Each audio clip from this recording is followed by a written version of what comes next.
Balita mo niyan mga ka-aksyon, Biyernes, tabang medical kita. Single parent na may pigmamating helang sa tulak, nagrani sa Ako Bicol Party List, kahagadan niyang pangbakal nin maintenance na bulong, ora mismo man na naitao. Bilog na istorya kayan, bit-bit ni Aika Ferry. Ang pagiging hands-on sa mga anak, ang isa sa mga araw-araw na ginagampan ng papel ng isang magulang, lalo na ng isang ina. Nakilala namin sa bayan ng Malinaw Albay ang 31 taong gulang na single parent na tumatayong nanay at tatay na si Nanay Manilyn Celio. Sa unang tingin, aakalaing walang iniindang karamdaman si Nanay Manilyn. Ngunit, salungat ito ng aming nalaman sa pagkikipagpanayam sa kanya dahil 1 taon niya nang iniinda ang sakit na acute gastritis. Isang uri ng sakit na nagdudulot ng pamamaga sa isang bahagi ng tiyan. Sabi niya, namimilipit siya sa sakit tuwing inaatake siya ng karamdaman. Maliban dito ay kinakapos din siya ng hininga.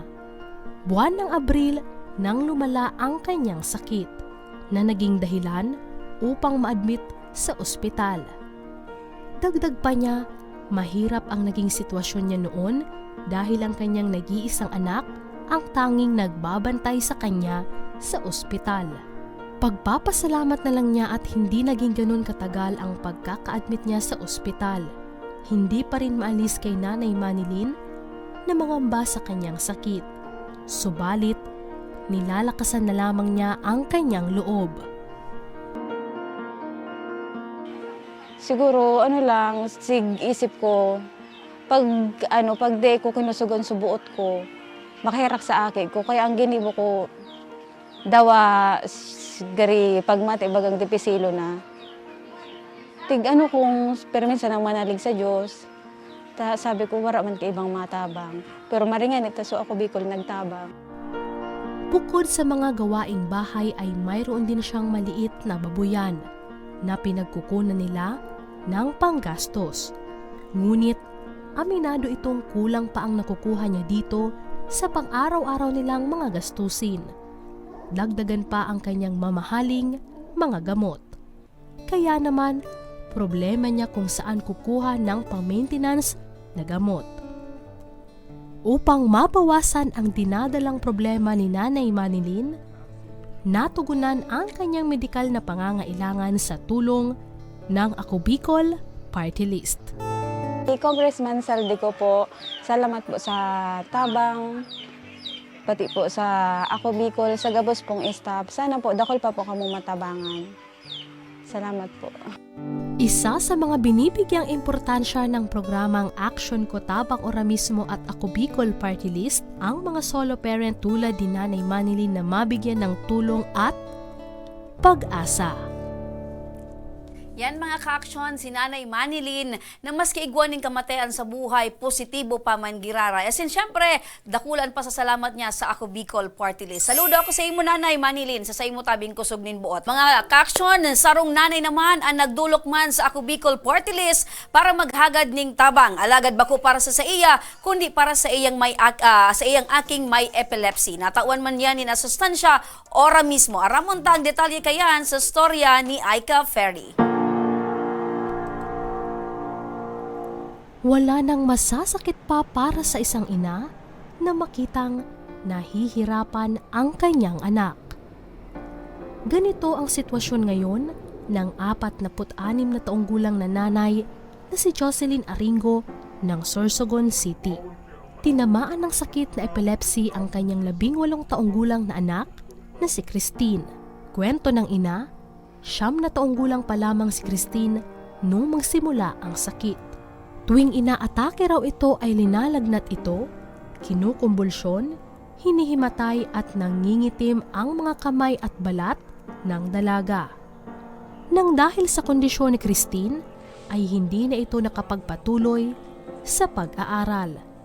Pangatlo sa 6 na magkakapatid si Christine, masipag at matulungin sa mga gawaing bahay. Ganito ilarawan ni Nanay Jocelyn ang kanyang anak. May mga araw daw na inaatake si Christine dahil napapagod ito sa mga gawaing bahay. Payo daw ng doktor na iwasan ang labis na pagpapagod ng bata. Pinagsasabihan niya naman daw si Christine, ngunit natural na sa dalaga ang pagiging masipag. Dagdag pa ng ina, masakit na makitang lumalaki ang kanyang anak na nawawala ng kumpiyansa sa sarili dahil sa sakit. Grabe ka paggalong kay lalo kan ano pa lang siyam na ano pa lang baga pagtiga anong baga siya piga umbulusyon kay nag-iritong inihong niya tapos baga sabi ko ang puso ko gidiinog baga sana ay sabi ko ini minsan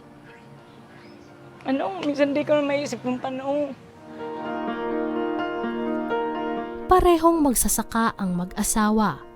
Gulay at prutas ang kanilang produkto. Napakahalaga kay Nanay Jocelyn na laging mayroong maintenance na gamot si Christine upang maiwasan ang pagsumpong nito.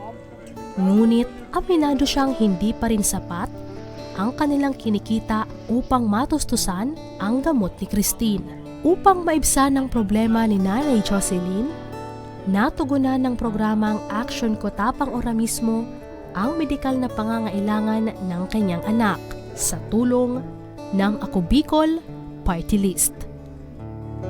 Salamat nga po ako sa Ako Bicol. Sana po mas dakol pa po ang matabangan niya. Pareho po sa kuya na daklo ang pagpapasalamat. Nakadaklo ang nakatabang niya sa muya na mag-ina, sa muya na pamilya. Daklo, basta po daklo ang pagpapasalamat ko. Ang pagbibigay pag-asa sa mga pamilya na sinubok ng problema ang isa sa mga binibigyang prioridad ng programang Action Ko Tabang Ora mismo ni Congressman Saldico sa tulong ng Ako Bicol Party List. Ayan mga ka-aksyon, sarong patunay ng Ako Bicol, mga tugang, padagos ang pagtabang sa tuyang mga kababayan.